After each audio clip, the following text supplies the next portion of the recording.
Good morning everyone. তো দেখো আমি রান্না করে এসে পড়েছি। আর রান্না আজকে আর শেয়ার করলাম না, তাড়াতাড়ি করেছি না, তো ভুলেও গেছিলাম ভিডিওটা করতে।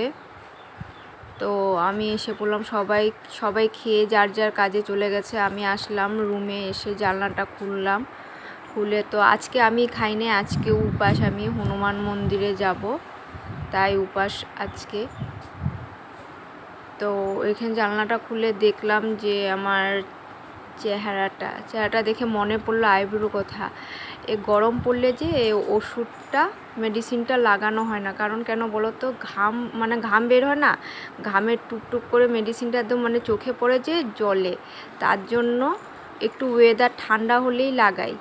তো আজকে ওয়েদার অল্প ঠান্ডা আছে, সেরকম গরম নেই, তো ভাবলাম লাগিয়ে নিই, কেননা রেগুলার এটা ইউজ করতে বলেছে। এটা হলো মর্নিংয়ে ইউজ করতে বলেছে, নাইটে আবার আলাদা আছে। তো আগের ভিডিও তোমাদেরকে আগেও বলেছে, আগের ভিডিওগুলো দেখলে বুঝতে পারবে। আমার একদম আইভুড়ো পড়ে গেছিলো, আইলেস পড়ে গেছিলো। তো এখন লাগিয়ে নিচ্ছি আমি, লাগিয়ে তো বাড়ির অনেক কাজ আছে, এখন কাজ তো থাকবেই, বলো, ডেলি একই কাজ, ভালো লাগে না নোংরা থাকলেও, করতেও ইচ্ছা করে না। তারপরে লাগিয়ে নিলাম। তো এদিকে আসলাম এখন মার রুম ঝাড়ু দেওয়া হয়ে গেছে। আমার রুমও বিছনা তুলে সব কিছু করে ঝাড়ু দিয়ে রুম। তো এদিকে মার রুমটা মুছে নিলাম ভালো করে, কারণ মা তো নেই। মা থাকলেও আমি মুছি ঘরটা, কারণ মা মুছতে পারে না। মা কখনো কখনো মুছে ফেলে, কিন্তু মার প্রবলেম হয় অল্প মুছতে, প্রবলেম কি মুছে ফেলে, কিন্তু আমি মুছলে আমার ভালো লাগে, তার জন্য মাকে বলে আমিই মুছবো, তাই আমি মুছে নিই। তো এখানে দেখো বারান্দাটা এখন মুছে নিচ্ছি। তো এখন কাপড় কাচতে হবে, কাপড়ও আছে, কম কাজ বাড়ির, বলো তো তোমরা, ইচ্ছেও করো না করতে, ডেলি একই কাজ, তোমাদেরকে একই ভিডিও দেখাবো, একই দেখবে তোমরা। তো এসে পড়েছি, আমার ঘর মোছা হয়ে গেছে, এখন ঘরটা উঠোন ঝাড়ু দেব, ঘরের কাজ হয়ে গেছে, উঠোনটা ঝাড়ু দিচ্ছি কেন, আর গরম দিনে না দেখবে ডেইলি উঠোন ঝাড়ু না দিলে ভালো লাগে না, কারণ এই যে হাওয়া বাতাস দেয়, একটু পরে পরে পাতাগুলো পড়ে। আর ঠান্ডার দিনে কি বলো তো, ঠান্ডার দিনে তোমার একদিন পর বা ডেলি না দিলেও হয়, দুদিন পর পরিষ্কার থাকে, কিন্তু বাসি উঠোন তো রাখতে নেই, বাসি উঠোন রাখা ভালো না, ঝাড়ু দিতে হয়। তো তার জন্য ঠান্ডার দিনেও ঝাড়ু দেওয়া হয়, ঠান্ডার দিনে এত সামনে ঝাড়ু দিলে হয়ে যায়, আর গরম দিনে তো একদম ভালো করে ঝাড়ু দিতে হয়, না দিলে ভালো লাগে না নোংরা থাকলে। বন্ধুরা, তো আমি এসে পড়লাম। তো স্নান টান করে পুজো দিয়ে এগুলো আর শেয়ার করলাম না, কাপড় কাচা এগুলো আর শেয়ার করলাম না তোমাদের সাথে। তো আমি এসে পড়েছি, যাব একটু পরে হনুমান মন্দিরে। তো দেখি পারলে শেয়ার করব তোমাদের সাথে। আর কি দেখাবো বলো, সপ্তাহে তো প্রায়ই দেখো তোমরা আমি মন্দিরে যাই যে। তো এই সপ্তাহেতে বৌদি পারবে না, যে বৌদিকে তোমরা দেখেছিলে, এই বৌদি পারবে না, তো একাই যেতে হবে আমার। দাঁড়াও, হ্যাঁ তোমাদেরকে দেখাচ্ছি একটা জিনিস, তোমরা দেখতে পারছো কি না।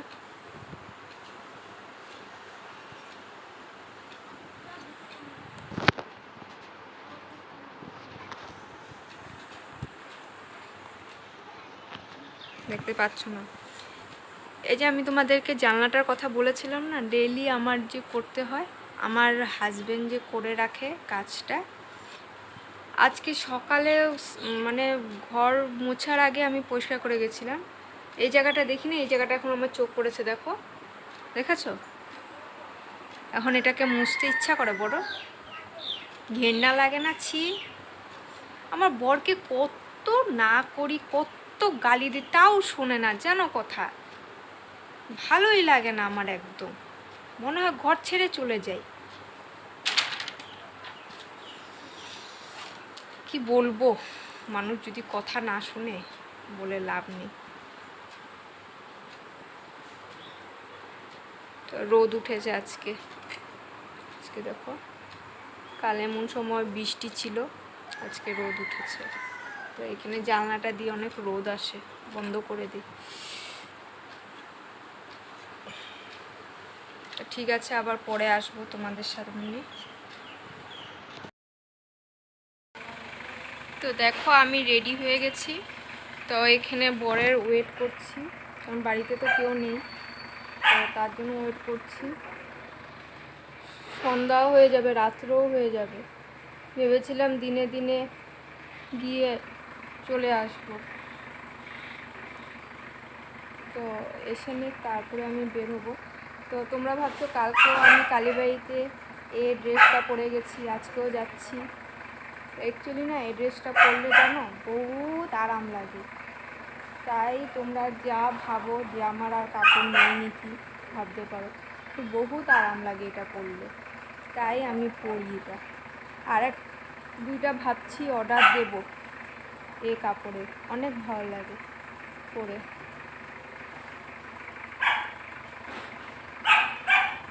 এখনও আসছে না, বলো তো কখন যাব আর কখন আসবো, একটু দূর আছে, তাও আছে, আমি একা যাব না। আর দেখো আমার চোখ মুখগুলো একদম ভিতরে ঢুকে গেছে, কালও উপাস ছিলাম, আজও উপাস, একদম ঢুকে গেছে। তো একটা কাজ করি, ঠিক আছে, পরে আবার আসবো। তো দেখো আমি বের হয়ে গেছি, বর এসে পড়েছে, তা দেখলাম যে রাত্র হয়ে গেছে, ভয়ও লাগছিল। তো দেখো এখানে যাচ্ছি আর দেখছি আনন্দমেলা এখনও যায়নি।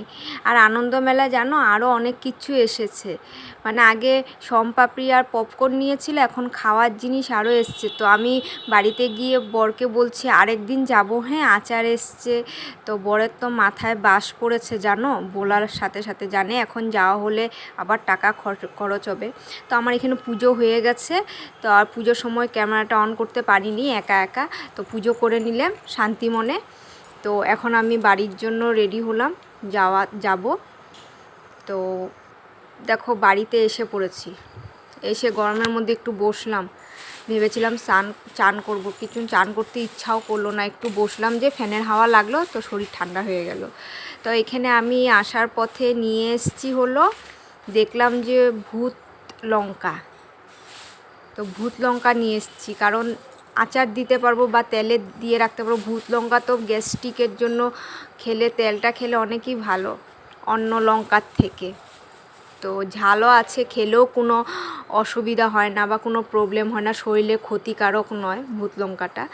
তো এখানে দেখলাম রাতেরবেলা রান্নার জন্য বর এখানে কাঁকরোল এনে রেখেছে, তো কাঁকরোল দেখি কি বানাবো এখনও বলতে পারছি না। তো চলো চা খাবো, চা খেয়ে তারপরে রান্না করব। আমি রান্না বসিয়ে দিয়েছি, তো কী রান্না করছি দেখাই আমাদেরকে। সরি, তো দেখো ভাত করলা ভাজছি, ভাত করলা পুর করবো ভেবেছিলাম, কিন্তু আজকে নিরামিষও করা যায় পেঁয়াজ রসুন ছাড়া, তো সর্ষা নেই বাড়িতে, তার জন্য আর করলাম না। তো এখানে ভাত করলা ভেজে নিচ্ছি, ডাল আছে, ওইদিকে ভাত বসিয়ে দিয়েছি ভাজা, খাবো ভাত কলা পুর, মাত্র তো 1:30 হলো, খাওয়া যাবে, তো খাবো ভেবেছিলাম আজকে, তো হবে আরেকদিন খাবো, কোনো ব্যাপার না। তো ঠিক আছে, আবার পরে আসছি। তো দেখো আমি খাওয়া দাওয়া করে চলে এসেছি, শরীরটা এত ক্লান্ত লাগছে, এত টায়ার্ড লাগছে, তো এখানে ঘুমিয়ে পড়েছি। এখানে বর বলছে ওষুধটা লাগিয়েছো? আমি বলছি না, ইচ্ছা করছে না উঠতে, আজকে লাগাবো না। যে বলেছি আজকে লাগাবো না, সাথে সাথে ও এনে লাগিয়ে দিচ্ছে আমাকে। তো এটা হলো নাইটের মেডিসিন। তো আর আজকে যে এই যে ঘুমিয়েছি যে লাগিয়ে, আর উঠিনি জানো, এত ক্লান্ত লাগছে, মানে বাথরুমও যাইনি আজকে। অন্যদিন বাথরুম থেকে আসি একটু বসি, তো আজকে বাথরুমও যাইনি। এই লাগিয়েছে যে এই ঘুমিয়েছি যে একদম, আমি বলতেই পারি না। ভিডিও এডিটও করিনি, ভিডিও আপলোডও দেবো ভেবেছিলাম, এডিট করব পরে এসে, মোবাইলটা রেখে যে ঘুমিয়েছি আর বলতেই পারিনি। তো ঠিক আছে, আজকে কেমন লাগলো বলবে। Thank you.